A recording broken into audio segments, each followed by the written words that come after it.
communication à l'ère du digital et l'intelligence artificielle, la révolution ou adaptation, autonomisation, nouveaux canaux, nouveaux usages, mais aussi interrogations éthiques. Ces mutations redéfinissent la manière de concevoir, de diffuser, mais aussi de contrôler l'information. Mesdames, Messieurs, vous êtes sur Gamo 24, soyez les bienvenus. Pour mieux comprendre ces évolutions, mais aussi les enjeux, nous recevons sur ce plateau Madame Melba Orly Zing Meyo. Vous êtes présidente du comité scientifique gabonais de recherche à Sulia. Merci d'avoir accepté notre invitation. Merci infiniment pour l'invitation. Alors, Madame Melba, en quelques mots, comment décrirez-vous l'impact du digital et de l'intelligence artificielle en Afrique, ou mieux, ici au Gabon? Alors, en quelques mots, je prendrai ma propre expérience. Vous savez, j'ai commencé le digital dans les années 2013-2014. Et dans cette période-là, on parlait plus des réseaux sociaux. Et déjà, comme impact, j'ai pu voir justement que nous étions dans une démarche où nous utilisions, par exemple, Facebook. Pour ceux qui le savent, Facebook n'était pas adapté à l'usage qu'on en fait maintenant. Oui. Facebook était uniquement préservé pour les universités américaines. Et on s'est retrouvé dans une Afrique qui utilisait Facebook, or que ça ne lui était pas destiné. Et donc, du coup, du jour au lendemain, on s'est retrouvé avec une identité culturelle bouleversée, où hier, l'enfant africain qui n'arrivait pas à dire « mon ami », tu es mon ami à son père, aujourd'hui peut le dire aisément « tu es mon ami », il ajoute Facebook pour que ce soit un peu plus doux. Et quand on regarde aussi l'impact du digital au fur et à mesure, il y a quelque chose qui se passe, c'est que ça va très vite dans les autres continents, mais en Afrique, ça va au ralenti, mais pas réellement, c'est très décadencé. Donc aujourd'hui, on peut parler d'IA, d'intelligence artificielle. Nous sommes en 2026, mais la vérité, c'est qu'il y a encore un challenge en termes même encore de réseaux sociaux. Et comment justifiez-vous cette décadence? Alors, pour moi, ce que je dis souvent, c'est que malheureusement, en Afrique, nous parlons beaucoup de campagnes électorales. Nous parlons très peu de campagnes de sensibilisation et de formation de nos populations sur, par exemple, les produits numériques, etc. Et je pense que c'est justement ce qui a créé ce fossé. Aujourd'hui, quand nous voulons faire en sorte que nos populations soient, par exemple, au même niveau intellectuel ou bien au même niveau d'utilisation que ceux de la Chine et de l'Europe, etc., il faut que nous soyons dans une dynamique de sensibilisation, de formation, mais qu'aussi nous soyons dans une dynamique de valorisation, justement, de ce qui se fait localement. D'accord. Et on peut parler d'une rupture ou plutôt une évolution progressive de métier à l'ère du digital? Alors, à l'ère du digital, surtout si on continue de prendre l'Afrique, il y a à la fois une rupture et une évolution. Une rupture, pourquoi? Parce que nous nous retrouvons dans un cercle assez vicieux, où aujourd'hui nous avons un profil et nous disons « ok, d'accord, je peux continuer de la même manière parce que de toute façon, en termes d'infrastructure, on n'y est pas encore, mais aussi en termes de connaissances, donc la population n'y est pas encore en termes d'utilisation.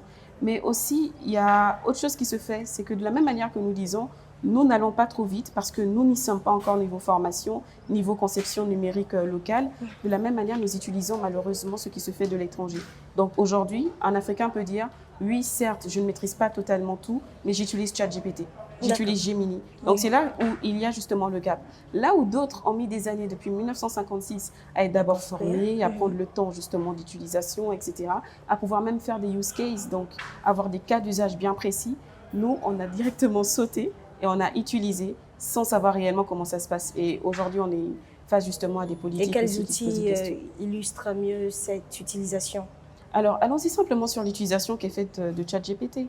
Déjà, vous savez, dans mon domaine, c'est assez aberrant quand vous demandez à quelqu'un c'est quoi une intelligence artificielle et qu'il vous dit ChatGPT.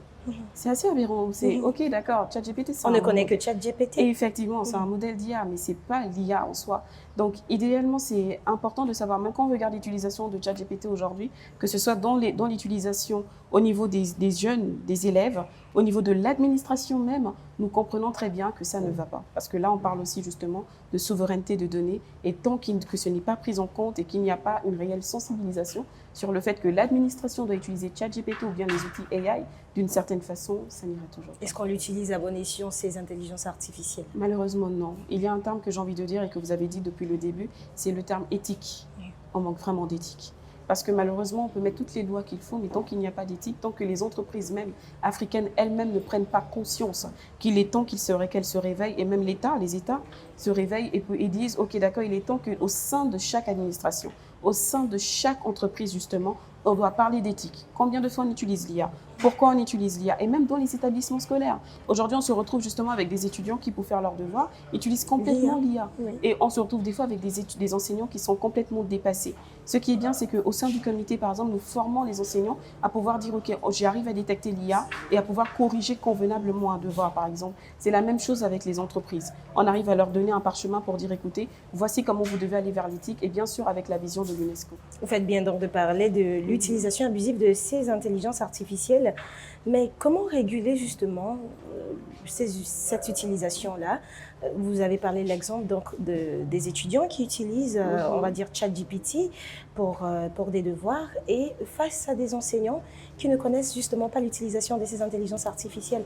Vous savez, je vais dire une chose et je ne veux pas qu'on me tombe dessus, mais la démarche que l'État a eue face à Facebook, TikTok et autres, elle est assez légitime quand on réalise qu'en fait TikTok et autres, justement, ce sont des entreprises privées. Donc, comment ça se passe dans les autres territoires? Dans certains territoires, TikTok, Facebook et autres n'ont pas le droit de faire certaines choses. En Afrique, malheureusement, c'est libre service. On doit d'abord regarder ce côté-là. Quand on parle de régularisation au niveau de l'Afrique, ce qui me déçoit énormément, c'est qu'on parle juste de régularisation par rapport à la population, par rapport à l'utilisation qu'ils font de ces outils. On ne parle jamais réellement de l'utilisation, de l'impact justement de ces outils numériques-là, donc ChatGPT, etc., ces entreprises américaines sur la population africaine.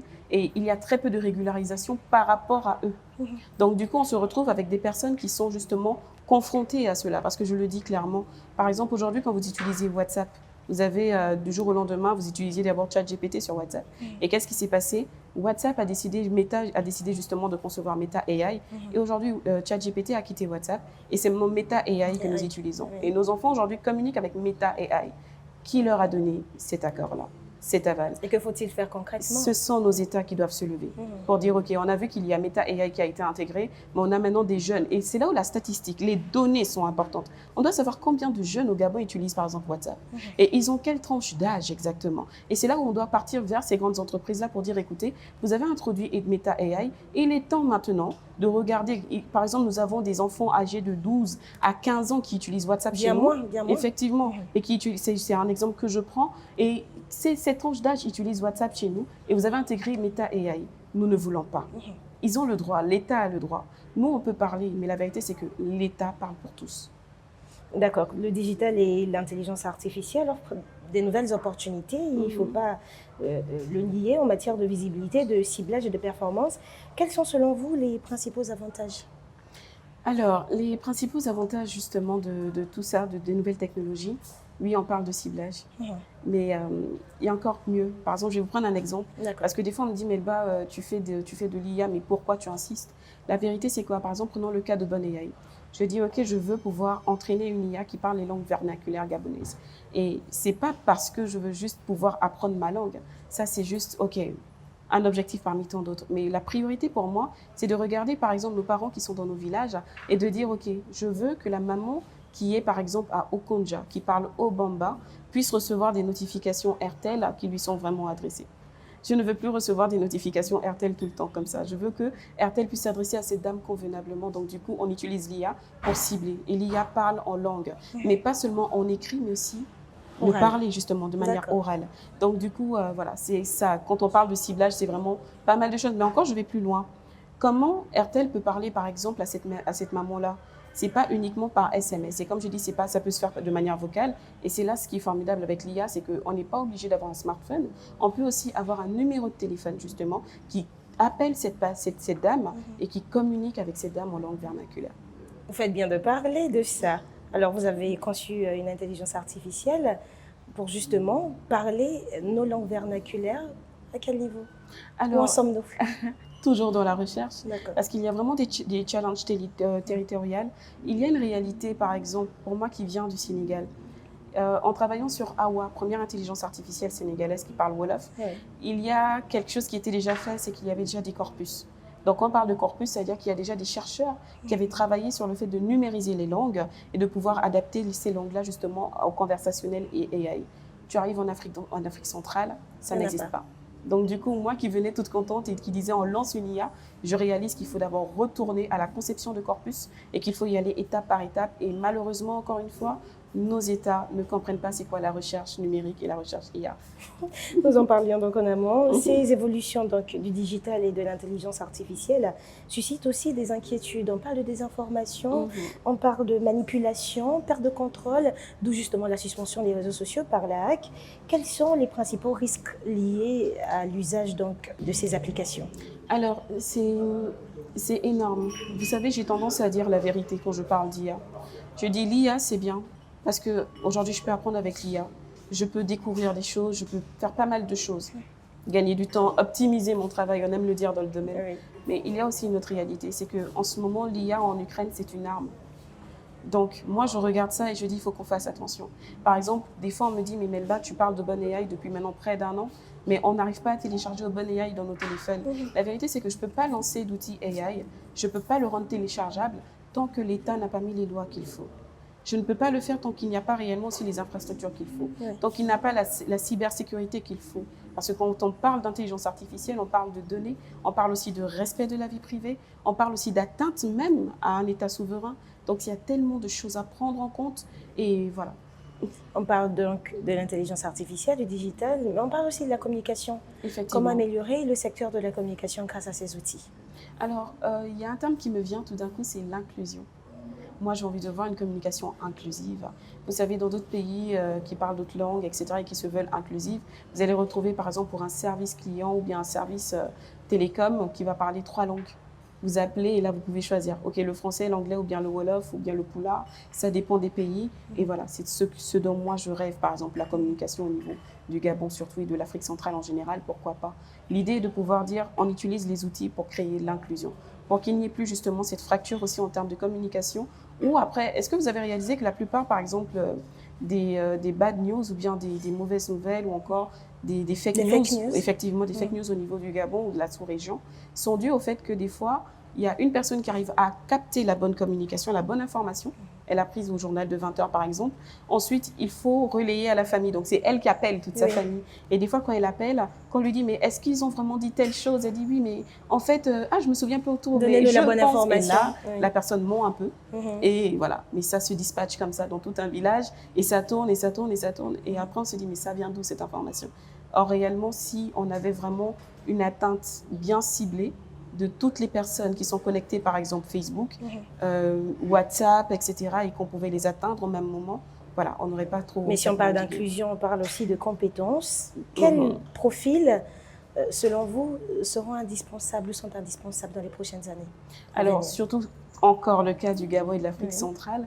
Premièrement, il faut, moi, ce que je prône, c'est, au sein du comité, j'ai dit, écoutez, il faut que les docteurs AI, les ingénieurs, les designers AI, il faut que tous ces profils, il y a tellement de profils dans le numérique et dans l'IA en général, il faut que tous ces profils apprennent à sortir et à former, parce que c'est eux qui savent de quoi on parle. Deuxièmement, il faut que ces profils apprennent aussi à parler le bon langage. Et là, on parle justement aussi de pouvoir être des vulgarisateurs scientifiques. Donc, c'est vrai qu'on a des termes qu'on utilise dans notre milieu, mais il est important que ces mêmes personnes puissent arriver à un niveau où ils puissent communiquer avec une population autochtone. Donc voilà. D'accord, merci Madame Melba. Nous arrivons donc au terme de cet échange très riche et très intéressant. Vous l'aurez compris, le digital et l'intelligence artificielle ne sont plus des options, mais des outils numériques pour penser la communication d'aujourd'hui, mais aussi de demain. Merci de nous avoir suivis sur Gabon 24. À très bientôt.